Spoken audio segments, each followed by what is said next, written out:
With the ninth pick, the New York Jets select Kyle Brady. He's a unique player, a tight end. But the Jets drafted a couple of years ago tight end Johnny Mitchell. I'm shocked. It doesn't seem to fill a need for them. This has to be the biggest mockery I've ever seen in my entire life. We could trade him. Hands down, the biggest mockery. Trade him right now. Absolute mockery. What is Coach Wright thinking about it? I wish he had the answer to that. The worst pick since last year. To my knowledge, it's the largest amount ever given to an athlete. I'm the number one pick. What the going on here? San Francisco 49ers select Jerry Rice. There's always somebody looking to knock you off a pedestal. Aaron Rodgers will be solid. How far he drops is going to be the storyline of the day.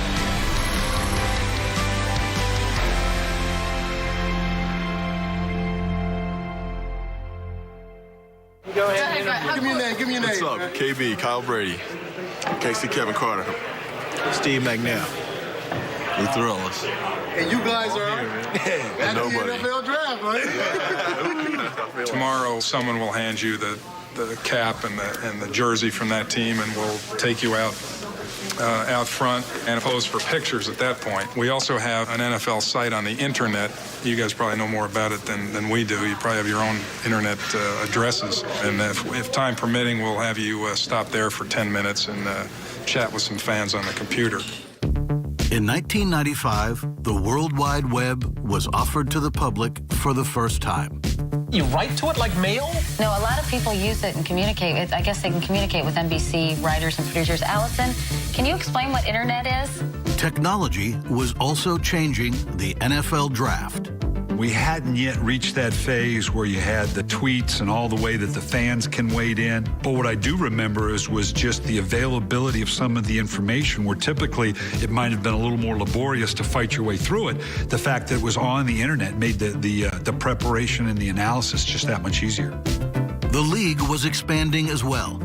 The first new teams in nearly 20 years added to the intrigue of the 1995 draft. When Carolina and Jacksonville came into the league, they had a lot of advantages that other expansion teams had not had. This is what expansion looked like before the free agency era. Rosters were filled solely with rookies and castoffs. Nobody wanted to revisit the days of the original Buccaneers. Nobody wanted to revisit a day when these teams were going to come in and go winless. You know, you think, well, okay, we can start with a clean slate and we'll have a little time to build this our way. And then, whoops, we need to sell PSLs in order to fill the stadium and build the stadium. So we were in a position where we had to get the team as competitive as we could, as fast as we could. With an entry fee of $140 million each, the two new franchises had paid for rapid growth. With almost unlimited salary cap space, both teams invested heavily in veteran free agents.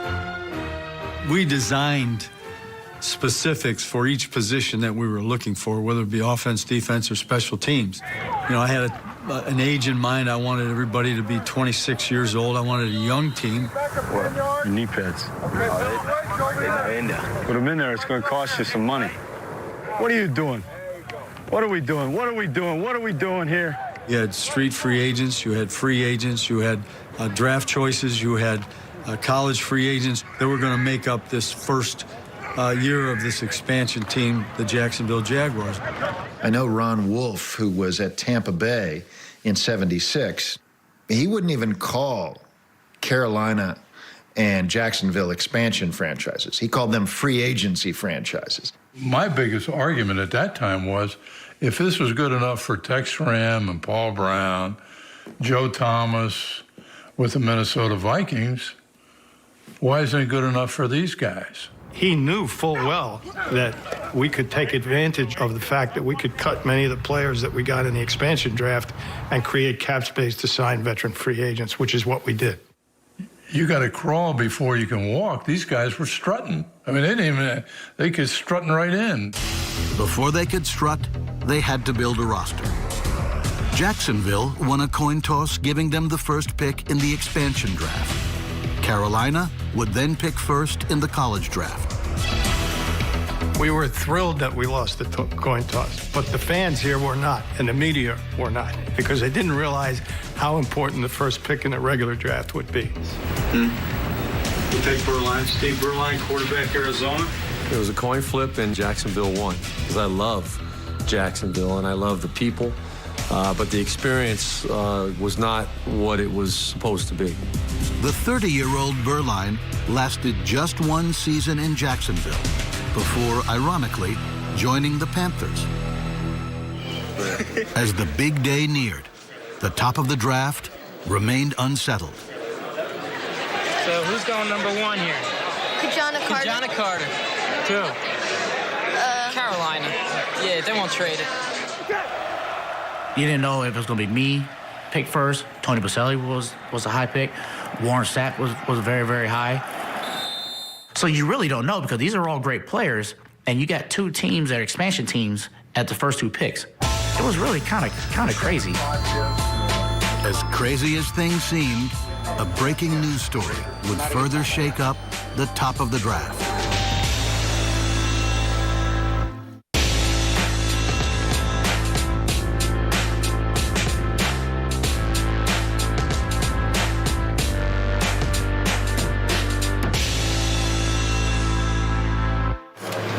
The world's financial center provided the backdrop for the 1995 draft. That evening, a news report would send one prospect's stock plummeting. Their background check by NFL Security has produced 7 positive drug tests by Sapp, 6 for marijuana, 1 for cocaine. I started my career with a not true statement about me. What was that? That I use cocaine. For a kid like me, the one thing in my life is my integrity. And that was being questioned. It was exaggerated. It was misrepresented. We were deeply upset by it. How could I go to the University of Miami, flunk 7 drug tests, and nobody know it until 11:30 at night, the night before the draft? Please tell me that. I went on a ferocious, hectic campaign to let everybody know it wasn't accurate. Warren Sapp has never had any multiple tests of that nature. That's a complete untruth. They've talked about cocaine. That's also very much untrue. And you're looking at a guy right now that has had very few problems in the past. Rumors about Sapp's character had no bearing on the Panthers, who held the first pick. Carolina wanted a franchise quarterback. We felt like the choice of the quarterback was critical, and it was between Steve McNair and Kerry Collins. It was a very, very hard choice. It's the experienced big college quarterback who's played big games, played primetime, nationally televised games.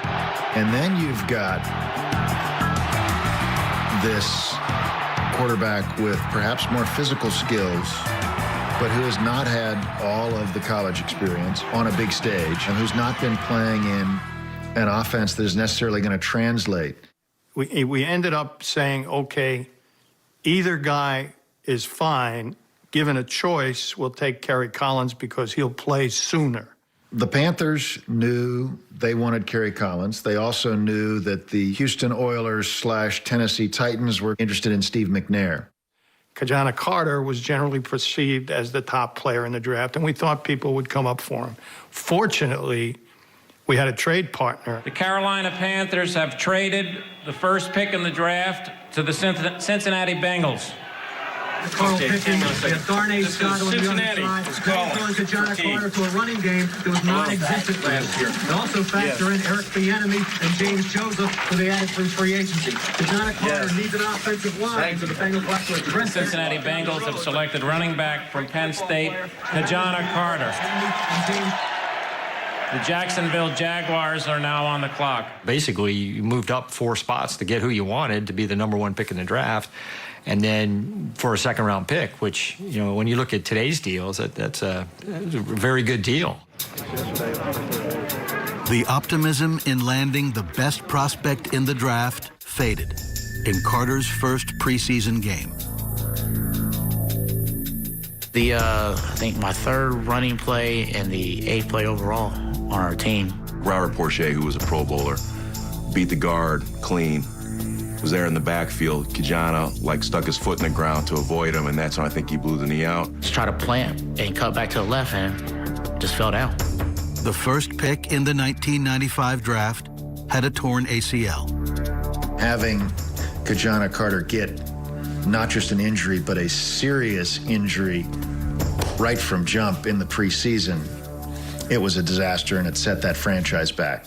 He was tremendous. He was a tremendous football player. The production, the quickness, you saw him in the mini camps. He seemed like a pretty sure bet to be a very, very good player in our league. He wasn't ever the same that I saw. Didn't see that same explosiveness. So the consequences of having a surgery like that, an injury like that, were much more difficult to overcome. Carter returned in 1996, but a rash of injuries limited him to just 14 starts over 7 NFL seasons. It makes me mad a little bit. Does that make somebody a bust? It wasn't because of my talent. It's because of injuries. And just so happened that it was like one injury after another, and they never really got to see the type of player I think I could have been in the league. With Carter selected, attention turned to Alcorn State's Steve McNair. Nervous? Very nervous right now at this point. Just trying to wait and get it over with. Aaron McNair, Steve McNair all the way. Houston Oilers. And Tom Coughlin calls us while he's on the clock and says he's trading out. There's two teams that want to trade into the spot to draft McNair. And he wanted a fourth to switch spots. So very creative. I mean, that's what you do. That's what we do in the draft. That was the first and only time our owner was ever in the draft. And I remember the owner, Bud Adams, said, we need to make that trade because we can't miss out on Steve. And I kept thinking about it, and I finally said, picked it up. I go, no, we're not going to do it, Tom. Hung up the phone. We hung up the phone and almost threw up. With the second choice in the draft, the Jacksonville Jaguars select. And, there was a very quiet moment right there. Tackle from University of Southern California, Tony Baselli. Tony Baselli, so we got our guy. Had he taken McNair, or had he traded away and somebody taken him, I probably could have been fired right there. First draft, one pick, you're done. After McNair went to Houston with the third pick, and Carolina took Kerry Collins at 5, the draft shifted to the top defensive players available.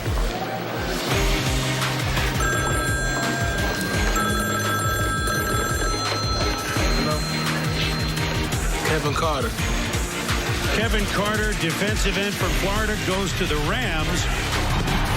The paths of Kevin Carter and Steve McNair would cross again 4 years later in Super Bowl 34.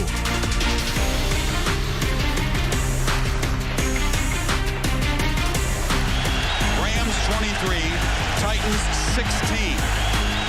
McNair will work out of the shotgun.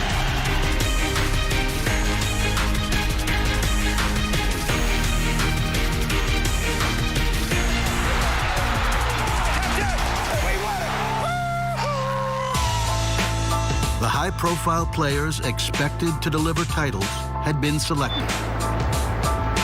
It was the unexpected players and events which would now take center stage.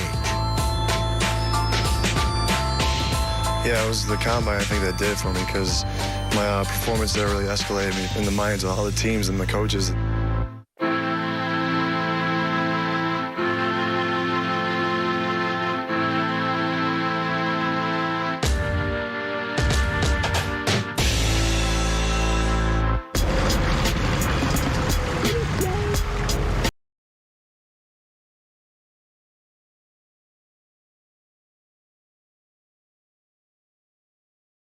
Maybe going somewhere. Oh, yeah? Yeah, I've never been. Where you originally from? I'm from Tallahassee. Oh, so you're using your 2 hours away. Someone's so good under your control. Exactly, yeah. See, that's how I am. I'm going to be nervous tomorrow, but I got to go out of our control. All right, back in New York, the Buccaneers have reached a tentative agreement on a trade, which doesn't surprise us because defensive line, the pass rusher, the home run hitter type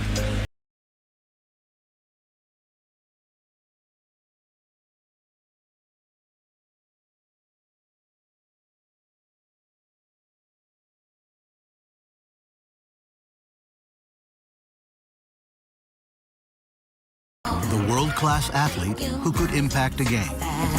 At the NFL Combine, no player stood out more than Boston College's Mike Mamula. Let's talk about Mike Mamula, because very few times have players risen like this. I mean, this is like an Apollo rocket here. You know, during the year, we knew he was productive and he was an intense, great motor type player. But he was a combination defensive end, outside linebacker. He went to the NFL advisory board. They said rounds 3 through 7. He didn't listen. I think he probably would have been a second-round pick. But what happened was he hired track coaches, strength coaches, all these guys to prepare him for the combine in a way that no one else had ever done.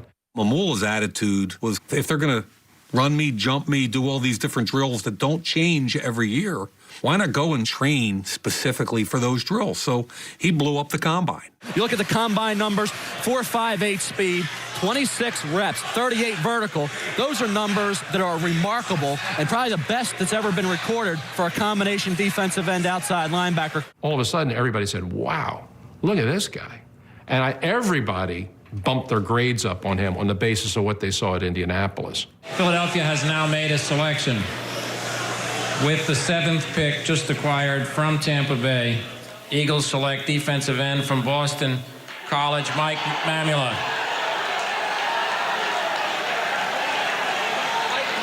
Right, Mike Mamula from Boston College. He's the guy that changed the paradigm. And what's interesting now is that because they all do it, it's a much better apples-to-apples comparison. Well, the story was well documented. You trained for that combine at times better than defensive backs. The question is, does the combine workout, does it convert over to playing football? Of course it does. I mean, that's what gets you from place to place. You have to be somewhat of an athlete to get over to where you want to be. So I guess I should be playing DB. The questions about Mamula were really about his size. Hey, Mike. No, he was a great athlete, can jump, run. He was just physically incapable of handling teams like Dallas, where you have guys like Tournay, Nate Newton, and Larry Allen. I remember one play where Larry Allen totally made him disappear from the screen. When people talk about draft busts, they'll always, Mike Mamula. And especially in Philadelphia, you hear that. I don't think that's really true. He didn't become a Pro Bowl player, but he played 6 years, finished up with 31.5 sacks, and had some good moments.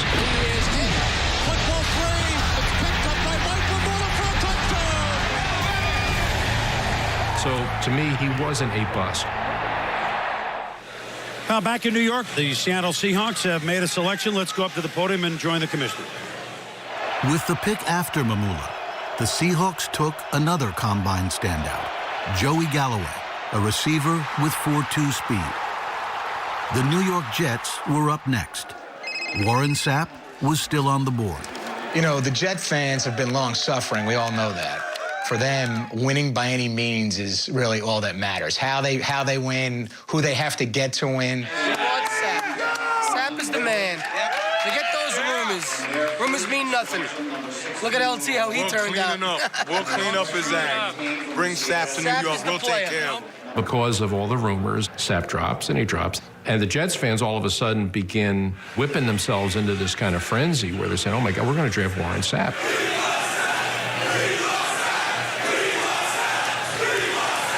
The Jets have about 10 minutes to go on the clock, and the fans are letting you know which way they want to go. And then, lo and behold, the Jets throw the curveball of curveballs. Oh, wow, it's a shock.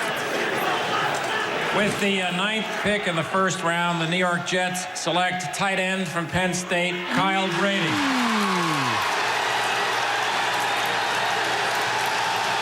Ladies and gentlemen, our first real upset, I think, at this point in the draft. Not that Kyle Brady is a reach. This has to be the biggest mockery I've ever seen in my entire life. We could trade him. Hands down, the biggest mockery. I would trade him right now. Absolute mockery. Kyle Brady. I mean, come on.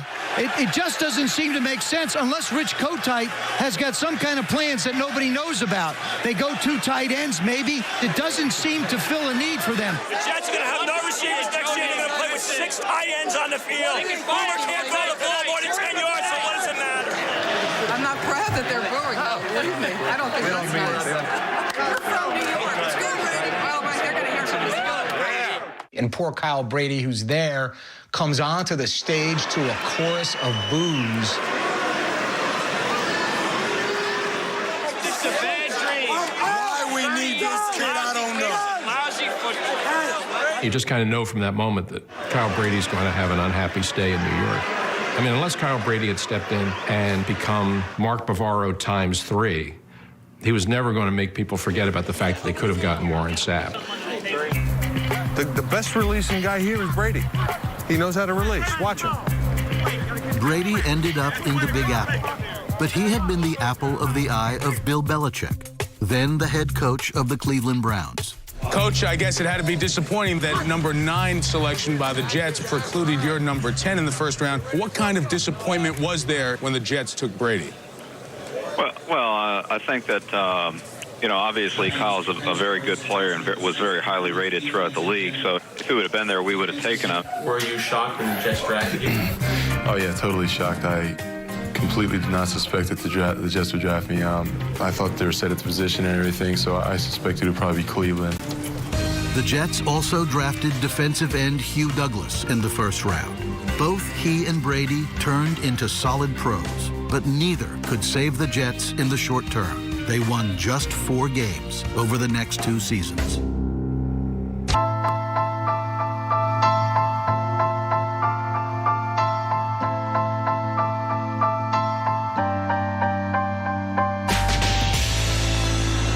Mr. Simpson, would you show your hands to the jury, please?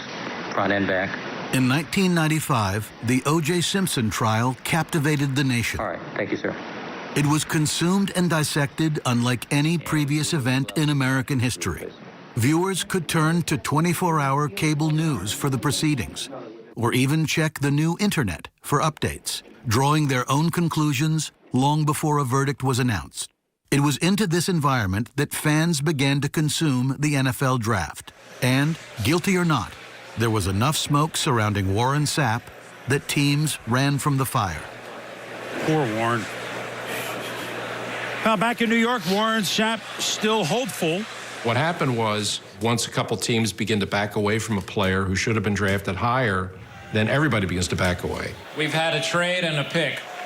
San Francisco 49ers acquired Cleveland's choice, and San Francisco selected wide receiver from UCLA, J.J. Stokes. It was a nightmare. It was an absolute nightmare. They took my mother to New York City and proceeded to lie on me and put me in front of the national television audience for 2 hours and 45 minutes.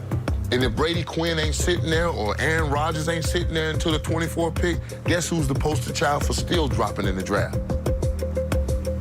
It's taking a long time.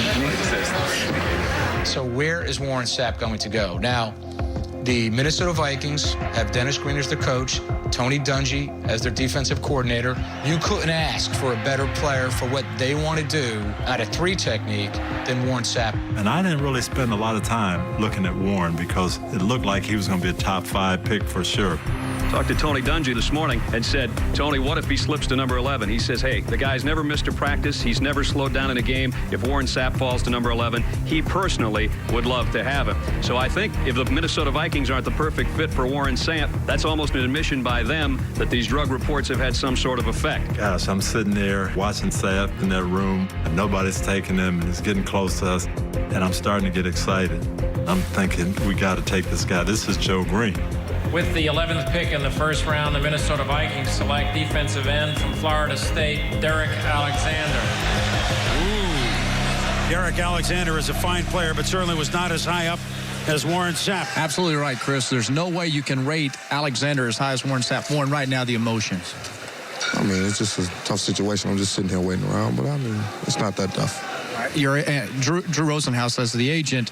What are you hearing on the phones right now? Well, my phone's ringing right now, so I think it's going to be any second. Literally, this could be the key call. Let's see. Let's do it. Hello, Rosenhaus. Yes. Yes, Sherry.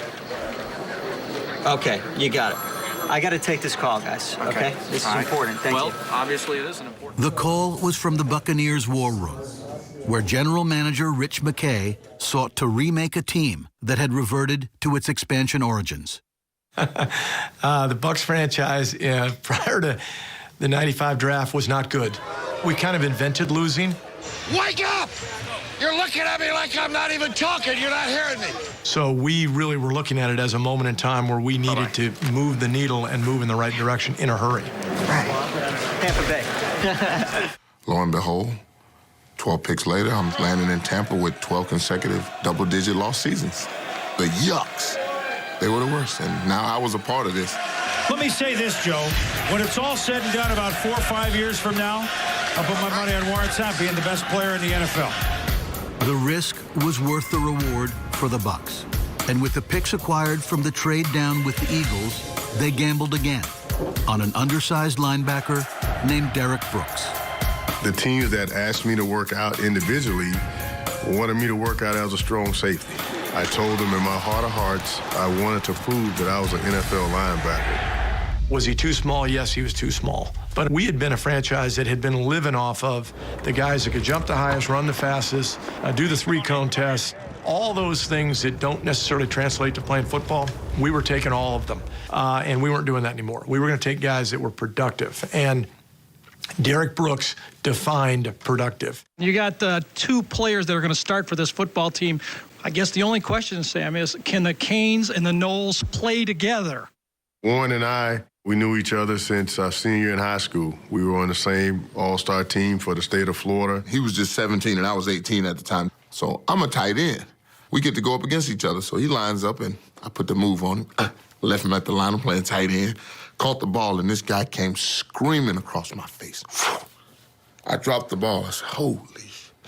I mean, the fastest football player I've ever been around in my life. Had no idea that 4 years later, we'd be on the same team trying to build the worst NFL team into a champion.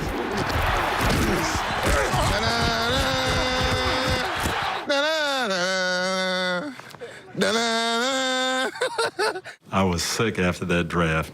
I just missed out on the 2 players who I thought were the best fit for what we did on defense with the Vikings.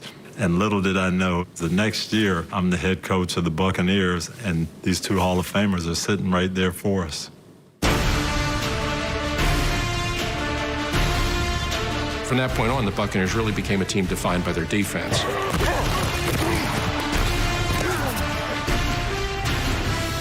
And really, those 2 guys, along with John Lynch, became the cornerstone of the Tampa Bay defense that ultimately won them a Super Bowl.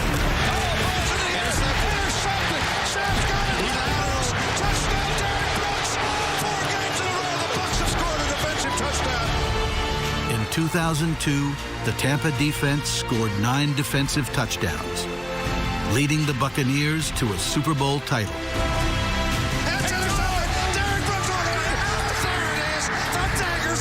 We're going to win the Super Bowl. A title that had its roots in the 1995 draft. I've never been in a draft room where people weren't excited. I've never been in the draft room where everybody didn't shake and say, hey, we did it exactly like we wanted. It's never true, okay? You're always that doubt. In that one, I will say that we honestly walked out and said, now that is going to change things. In a draft with 3 Hall of Fame players, the Bucs ended up with 2 of them. Up next, the other Hall of Famer from the 1995 draft.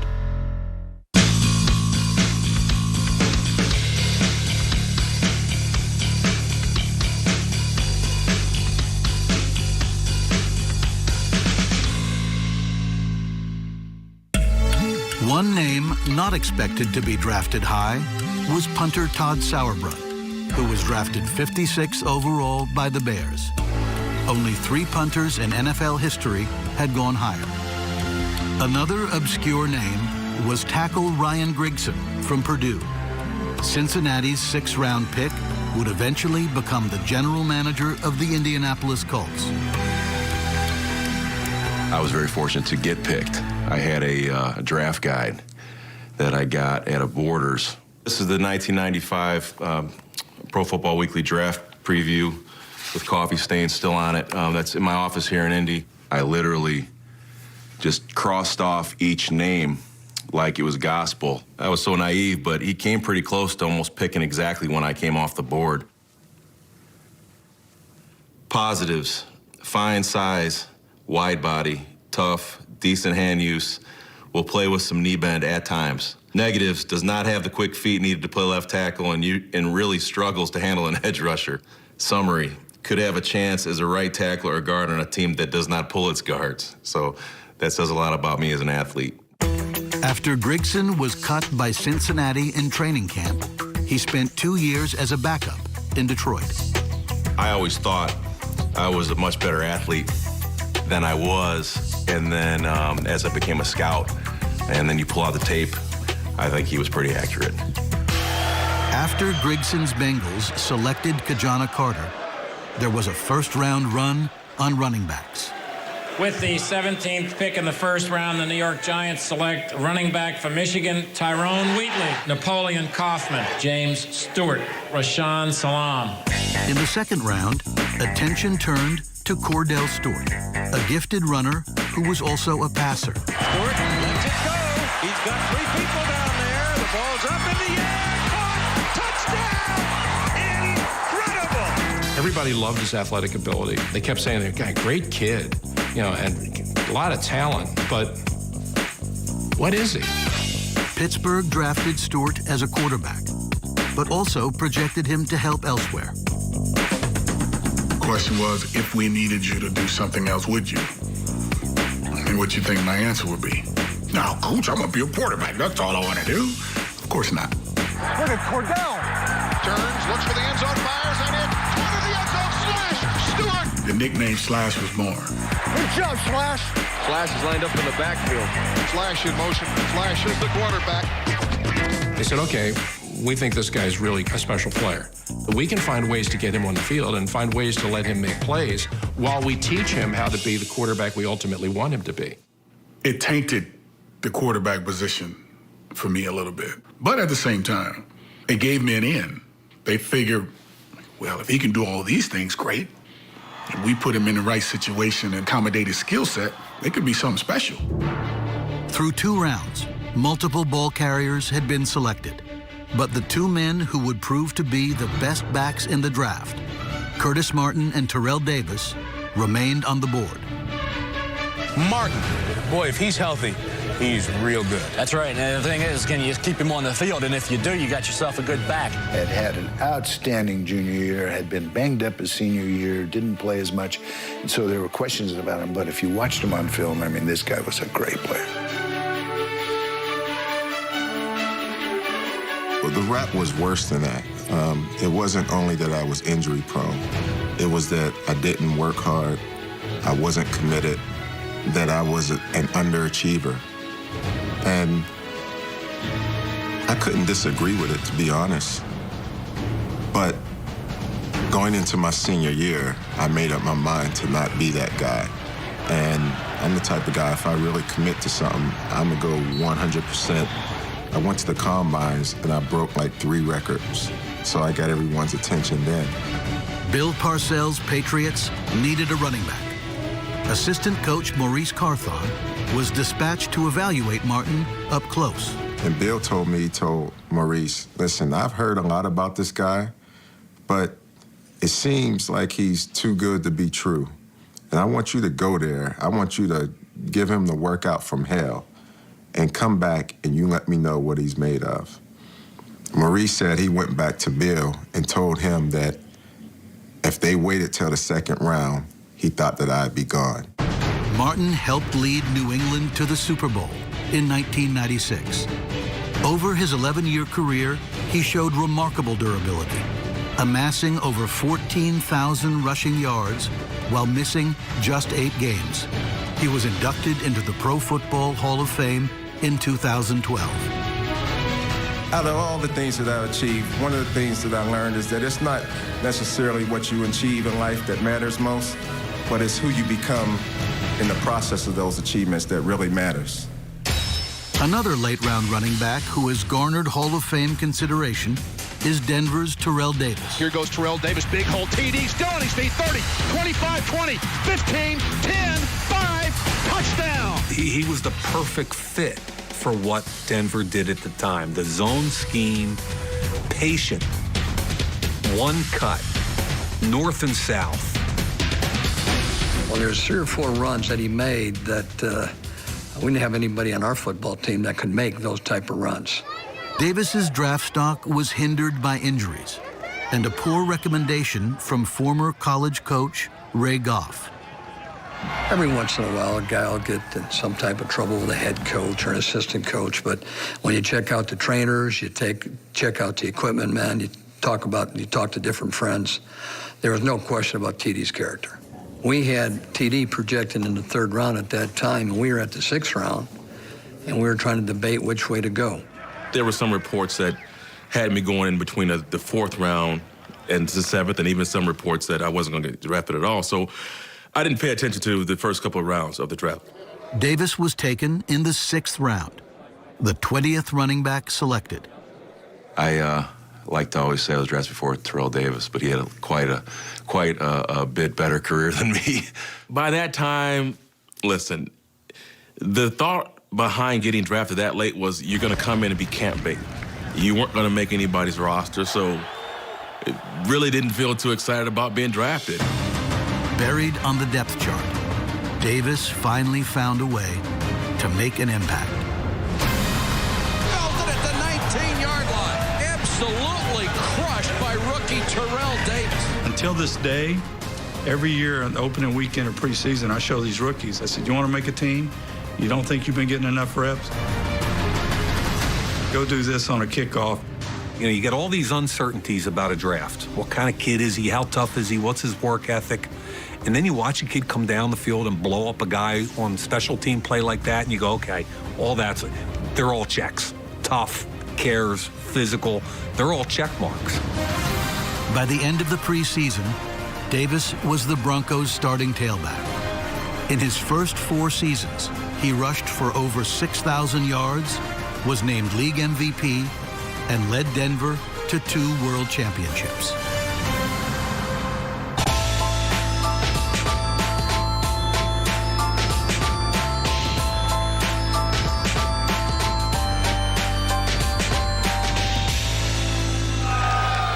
We have had trades galore here in the 1st round. Right at the top, the Bengals went up north, taking Carolina's 1st overall selection at picking Kajana Carter. Tampa Bay and Philadelphia made a switch. Philly moving up to 7, taking Mike Mamula. Tampa Bay going down to 12, still getting a defensive tackle in Warren Sapp. The 49ers went up to the 10 spot where Cleveland was and stole, really, J.J. Stokes, wide receiver, UCLA. 3 trades in the top 10, and none worked out particularly well for the teams who initiated them. Everybody's lauding the genius of the 49ers. What a tremendous pick this is. It's going to be a very smooth succession from the great Jerry Rice to J.J. Stokes. And as we know in draft lore, it's not always the way that things develop. The Niners traded a future 1st rounder for Stokes, a pick that turned into 13-time Pro Bowler Ray Lewis. Believe it! Believe it! Believe it! Sometimes the best move is no move at all. Just ask the Dallas Cowboys. Dallas has traded its pick. Tampa Bay, with the 28th pick in the 1st round, has selected linebacker from Florida State, Derek Brooks. The Cowboys found themselves at that time, because of their pursuit of Deion Sanders, the amount of money they were paying some of their real high-profile players, they were all cash-strapped. Jerry Jones feels that there's not a player out there that can start for this team at that high pick, so therefore they want to get a backup reserve player, not have to pay him 1st-round money and still hope that he'll contribute. So they're looking for backup players, reasons that Dallas will trade down. This was a common theme of the Cowboys draft. We need some key backup people in here. I mentioned special teams a minute ago. We have to have that. Sherman Williams, really a 3rd down kind of back. Sherman Williams could come in here and back up Emmitt Smith. Looks like they're going to take Kendall Watkins at backup Jay Novacek. We're real pleased. We got a lot of special team help. That was kind of the time when the Cowboys went into a period of decline. For a team that had drafted extremely well before that, they drafted very poorly. In the short term, it didn't matter. The Cowboys went on to win the 1995 Super Bowl, their 3rd title in 4 years. And Dallas, your Cowboys are world champions again. While the 1995 draft marked a decline for the champs, it was a jumpstart for the expansion Jaguars and Panthers. You look at the two expansion teams, Carolina and Jacksonville, and speaking with various personnel directors and general managers today, they got high grades from all these guys. They had drafts that made sense, drafts that got them cornerstone players, and they packaged picks to get the players they wanted. We got very fortunate to get a quarterback, a corner, a left tackle, and a center, the building blocks that everybody needs in one draft. Bringing in Mark Brunell ended up being a great move for the Jaguars organization. He ended up giving them a lot of really good years. But the team was built through the draft.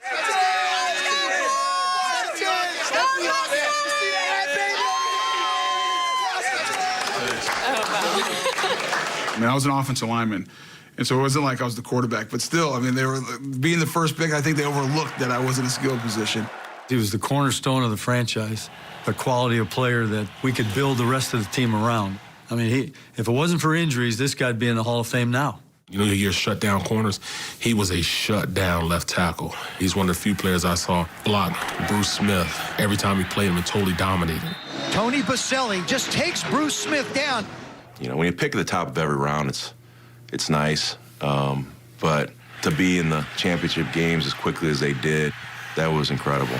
I mean, both of these teams went to conference championship games in their second season, which is pretty astounding. I mean, you go back through the history of other expansion teams, in their second seasons, they were trying to win one game.